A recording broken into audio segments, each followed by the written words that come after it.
Good morning, Honorable Jinapor. Thanks for joining us. Thank you very much, my brother. Wonderful. So, just to be clear, you are MP for Yape Kusou and also Minister for Energy, for those who are listening, Exactly. right? Wonderful. Exactly. Wonderful. So, some people say you are grumbling too much. I think over the weekend, a lot of the news analysis programs discuss the power sector, and they say you are grumbling. In fact, the publisher this morning says, DUMSOR exposes grumbler Jinapor. What is your reaction to those views? Well, we haven't grumbled. What we did was to talk about the issues. First of all, we didn't invite the press. Let me just put that on record. And nobody went to try and talk to the press.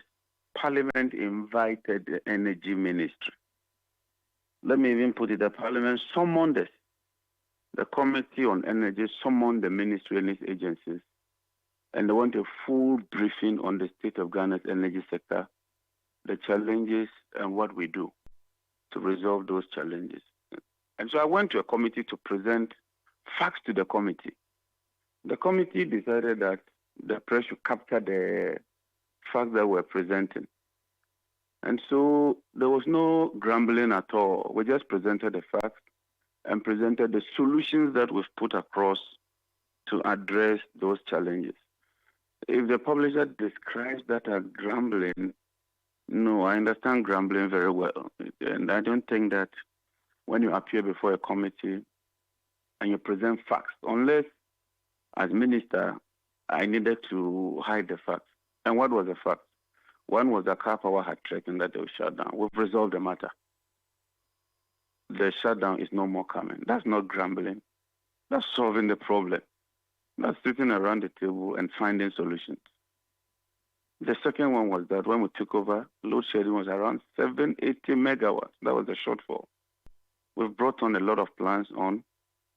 And I've sent you the statistics. For the past 1 week, no load shedding. That's not grumbling. That's solving the problem. Fuel. I gave them all the fuel statistics that we had. And what I did was you give them the statistics, you give them the challenge, then you move on and tell them the solution. So, for instance, I told them that we've inaugurated the gas processing plant committee to build a gas processing plant so that we don't depend on liquid fuel. That is not grumbling. We are solving the problem. ECG, they said they want private sector participation. We've inaugurated the committee. They've done the stakeholder engagement. Now, we are moving to actual implementation. That is dealing with a challenge. That's not grumbling. Then the issue of 2.6 days. Parliament wanted the statistics of all our fuel stock. So I gave the statistics, and that's what we had. And I also went further to say that we've ordered fuel, and we are getting the fuel today. I'll give you the vessel and everything, the statistics. And that fuel will come and replace what we have in stock. I didn't even say we will have a challenge. I didn't say we are in crisis. Of course, some press just picked the 2.6 and they say crisis. We are not in crisis. We're doing fairly well. Yes, we have challenges, but that is why we voted into power. To solve those challenges. So you've given me a solution across. Just one moment, I beg you. If I'm putting a solution across, that solution should be dealing with a problem. Is that not the case, Bernard? Surely it is. So I'll mention the problem and mention the solution. Yeah, you've given me about 4 of them. I think the 2.6 days was alarming for anybody who heard it because I think you were speaking on Friday, and that would suggest that by today the fuel would be finished. And at the time you were speaking, we didn't know whether the fuel had come. We've placed 450,000 barrels to replace that fuel. I mean, that was statistics. It's not like you gave the figures and said we are in trouble. If the minister had said, because we have even if we have 1 day of fuel, and you have stock to replace that 1 day, there should be no cause for alarm. If you have 1 week, and you haven't placed order for fuel, or you don't have a replacement, that should be worrying. So it's not the days or the period. It's about whether you have a replenishing stock. And like I said, we had placed that order more than a month ago. To move fuel from Nigeria to Ghana, it takes some time, and that is what we did. So maybe next time I have to keep that information from Parliament and just tell them that, look, we've ordered fuel. But they wanted the statistics. And I never intended that should... No problem. So as we speak, is the 400,000, I think it was barrels of light crude oil, is it in already? Yeah, the vessel has arrived. We are okay with the fuel. We are going to start the discharge. And sometimes when you have this, you stretch the plants a bit. Sometimes you allow Buidam, who is a picking plant, to come in. We manage the system. So there's no cause for alarm at all when it comes to the fuel now. We are doing fairly well. We are not shedding load. We have enough capacity to meet demand. We're also bringing on some plants. I also did indicate that some plants were due for maintenance last year, but for some reason they were not allowed to do so. I've granted permission that those plants should go through the maintenance, but we should phase them in such a way that we don't have maximum or serious impact when it comes to their maintenance. That is also a way of addressing the situation. So the statement was not meant to create panic at all, and the statement was not even a press statement to the public. I was briefing the Parliamentary Committee on Mines and Energy, and as has been the case, you always present the facts to them, and then you deal with the solutions. And that's exactly what we did. Fair enough. I think possibly because this coincided with some outages in some communities within the period, it heightened public interest. What I'm trying to find out from you is why the resort to light crude this season. Is it because there is some challenge with gas, which I suspect is the cheaper and preferred option? Not at all. There's no challenge with gas. ENI is producing even beyond capacity, beyond their contractual volume. Jubilee, Tallow, they are producing beyond what they normally produce. Nigerian Gas has even increased their gas because of our interaction with them. But for those three sources, would have run into real problem. The issue is that demand is increasing. 300 megawatts every year. That is huge. And as demand increases, you must necessarily increase fuel supply. That's why we are working to bring a second gas processing plant. That should have been done like yesterday, so that we wouldn't have to depend on light crude oil. But until you get that gas processing plant, you must run the plant. The plant must fire. If you recall, in 2017, 2018, the complaint was that we had so much gas and were engaged in take or pay for gas, if you remember. Yeah. And the then government was complaining that we shouldn't have signed on to that agreement. And you know gas is cheaper. But now, we are consuming beyond even that gas. So we need to bring on a gas processing plant. But we can't also shed load until that period. So we must keep buying some light crude oil, some heavy fuel oil, and some distillate fuel. But also my experience in this sector tells me that don't do 100% gas. You should do a maximum of, say, 80, and then a 20 liquid, because you never know when a gas processing plant can develop a problem. So this year, for instance, ENI was planning to shut down. If they had shut down, it then meant that we're going to run into serious problems. So we've negotiated with them. They've agreed to push it to next year so that we can put some few measures in place. And also, if you recall, the Nigerian pipeline, WAPCO, shut down for a 1-month maintenance this year. It was supposed to happen in October. They postponed it. We did it this year. During that period, we needed to buy light crude oil in order to sustain the power. So that has caused a lot of consumption of liquid fuel, which, like you said, is about twice the price of gas. But we are building a new gas plant because we believe that there will be enough gas supply in future to merit that plant, correct? Absolutely. We've done all the analysis with the partners, and we can confirm that we can get a minimum of 100 mm SCF And we need that because now we are also building some plants in Kumasi. So we need to take gas to Kumasi. Without that processing plant, the plants in Kumasi will be stranded because it will be so expensive to use trucks to send liquid fuel. The gas is cheaper, and it's our domestic gas. So there will be a gas pipeline. There will be a gas pipeline to Kumasi. Is this coming from the Western Enclave or the Eastern Enclave? There's a gas pipeline today from the west to Kumasi. All right. So what you need is the gas processing plant to process that gas and ferry it to Kumasi. So which means that this processing plant will also be in the western side? Yes, it will be in the western side. But we do have some plants in the east. Will they then depend on the Nigerian gas then? Because the Bone area has a few gas or hybrid plants. That's also why, first of all, you have a pipeline already from the west to the east. And we are taking advantage of it already. Recently, we paid some money to WAPCO, if you remember. We paid them 10 million, we paid them 4 million. That's the solution. We're solving the issues.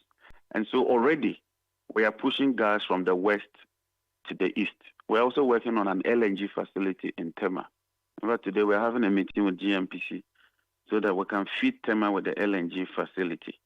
And then we are looking at an east-west onshore, not offshore, dedicated pipeline so that we can still push gas from the west to the east so that the plants in the east can also run on gas. Also, there's Nigerian gas as well.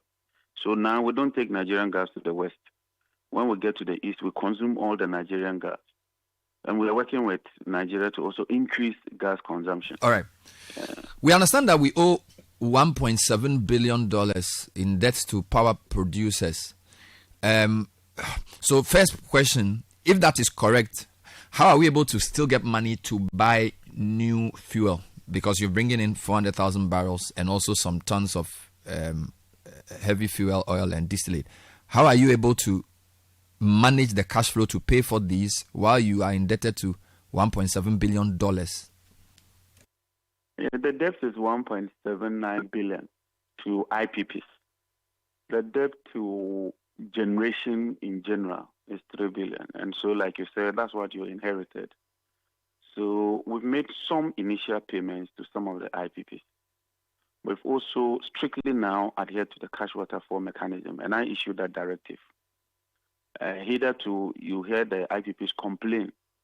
You heard PURC complain that ECG was not adhering to the cash waterfall mechanism. I've closed all of ECG's accounts except one single holding account, which we've transferred to Commercial Bank, GCB. And I insisted that it should be transferred to a state bank. They've closed all there. A lot of people are complaining.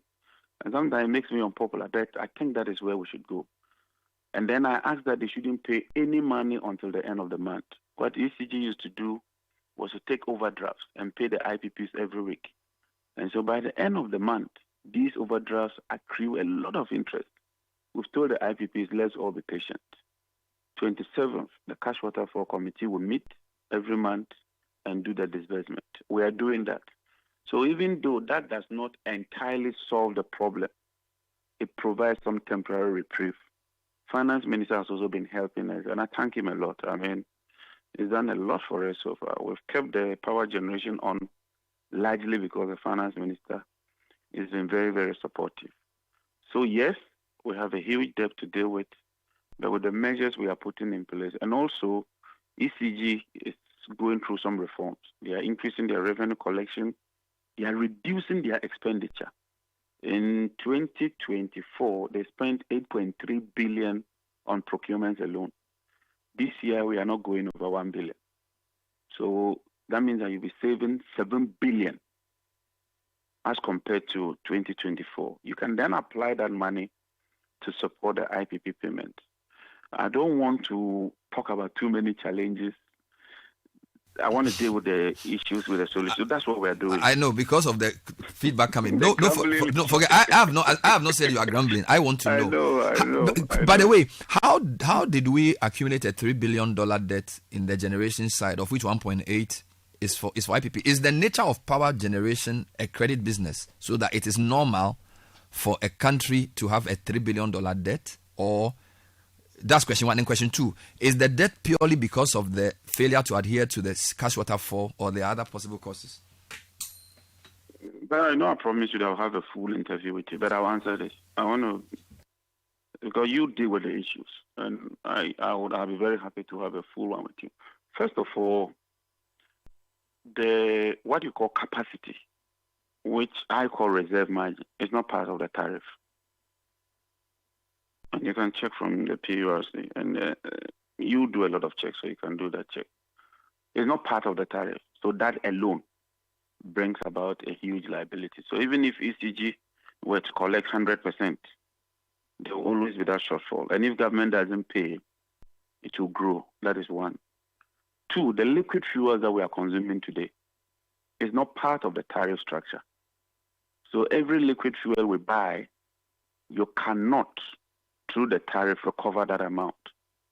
And that is part of generation. So that pushes you to the 3 billion. Three, ECG's collections, they are unable to collect 100%. So for instance, if they are supposed to collect 2 billion and they collect 1.6 billion, what it means that every month you have a 400 million shortfall. That goes to compound the situation. Four is ECG's expenditure over the past. You have an approved budget of 1 billion. They end up spending 8.3 billion. It was the same in 2023. So for 2 years, expenditure takes you to about 16 billion. That's a liability in the power sector.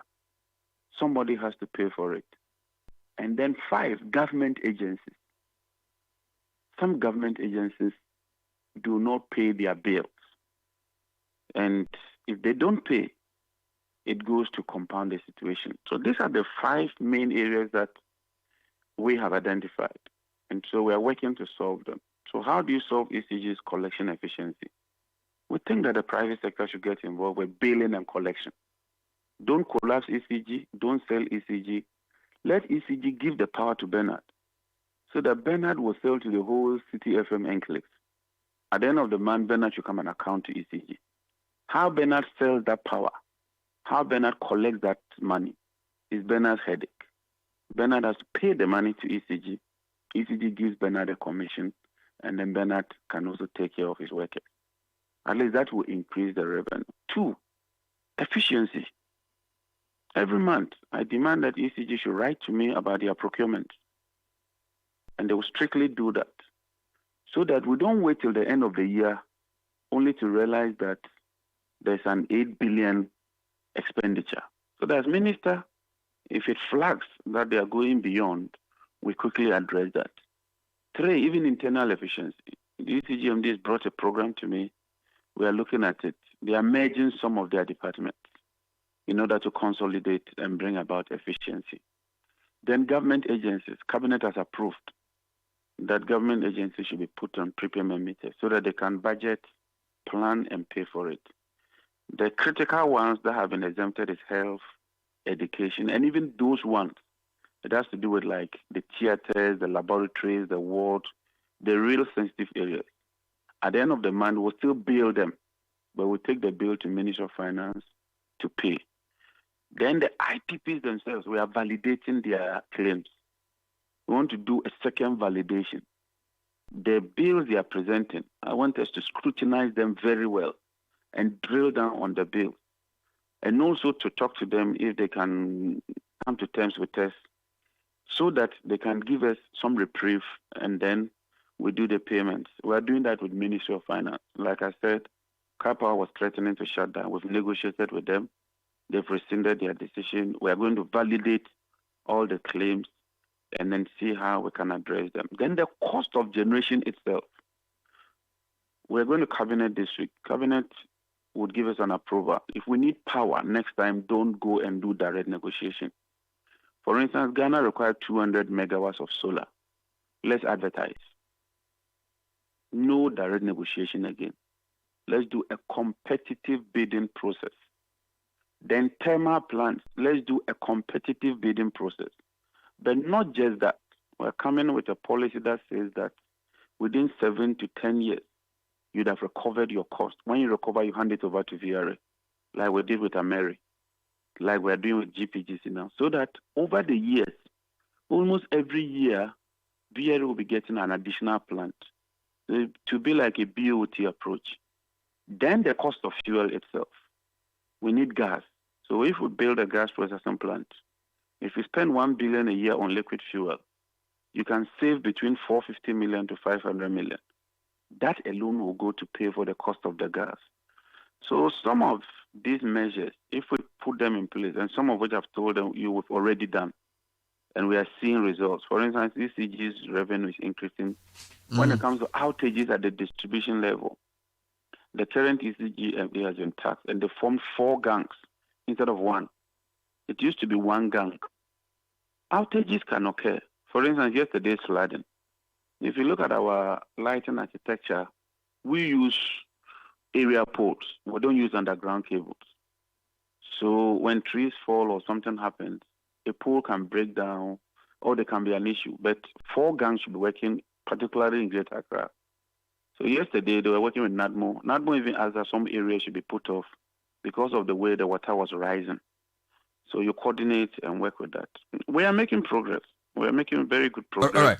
Since you said we'll have a sit down, I'll just give you one final question.